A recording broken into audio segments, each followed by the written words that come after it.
In the vast subcontinent shared by India and Pakistan, the monsoon is both a giver of life and a harbinger of destruction.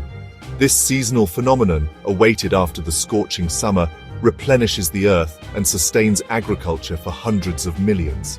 Yet it has a darker side. The same rains that nurture crops can swell the mighty rivers, turning them into furious, unstoppable torrents.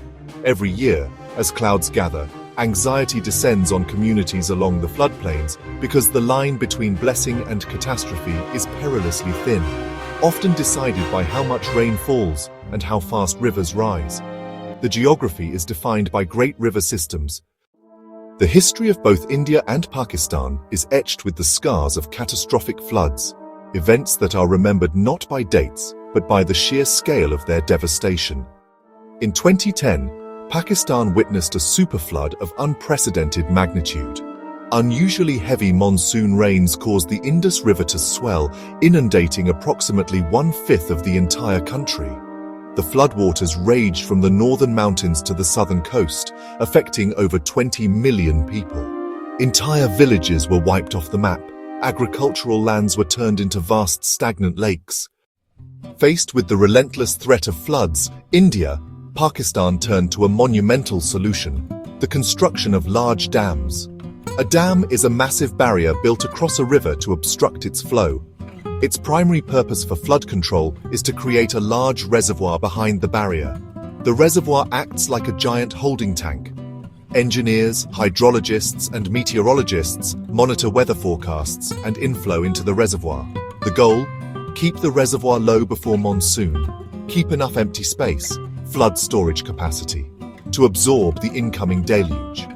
As floodwaters arrive, they are impounded in the reservoir. The real-world impact of dams in preventing flood-related disasters is written in the stories of the cities and villages they protect.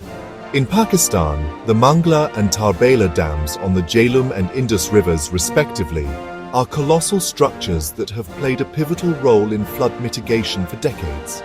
For instance, during the devastating floods of 2010, authorities have noted that without Tarbela Dam regulating the Indus's flow, the destruction downstream would have been even more widespread and severe, potentially submerging entire cities.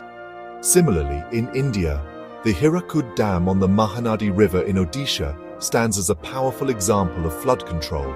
Before its construction in the 1950s, the Mahanadi Delta was notoriously prone to devastating floods that regularly destroyed crops and displaced communities. The Damodar Valley Corporation dam system transformed a region once known as the Sorrow of Bengal by managing flows across multiple reservoirs. This integrated system provided a shield for the industrial belt and agricultural lands, fostering economic development. Their true value is measured not in what happens, but in what does not happen: the floods that are averted. The benefits of dams extend far beyond stopping a flood. They ripple through communities. They transform lives for the better. Consider the story of a farmer in rural Punjab. His family had lived for generations in fear of the river. Each monsoon was a gamble. A single night of heavy rain could wash away a year's hard work. A large dam upstream eased that anxiety. The river's flow became reliable and predictable. He could invest in better seeds, in fertilizer, grow a second crop that doubled his income. Children could attend school, clinics and roads could be built, electricity reached remote villages. Water channeled through turbines generated hydroelectricity, powering homes and industries. Despite their undeniable benefits in flood control, dams are not without serious challenges and drawbacks. A significant concern across both India and Pakistan is the age and condition of many of these structures. Over time, concrete can degrade and machinery can wear out. Original design standards may no longer be adequate for today's extreme weather. The process of siltation, where sediment fills the reservoir, reduces a dam's water storage capacity. Maintenance is monumental and expensive.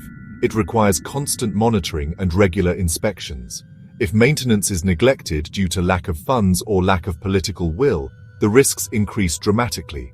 A dam in poor condition could fail, leading to a disaster far worse than the natural flood it was designed to prevent. A large reservoir submerges vast areas of land, displacing thousands and destroying forests and wildlife habitats.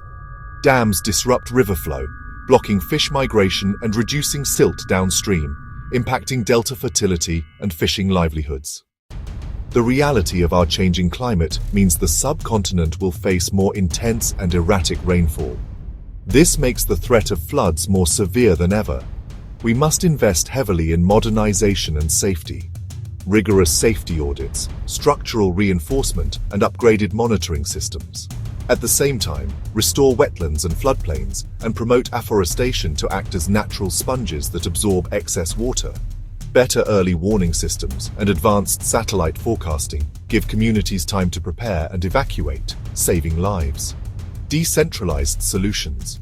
Check dams, ponds, and rainwater harvesting make water management more sustainable, cost-effective, and equitable. Foster cross-border cooperation between India and Pakistan on shared rivers, and empower communities to participate in decisions. Our dams have served us well, but they are just one tool in the toolbox.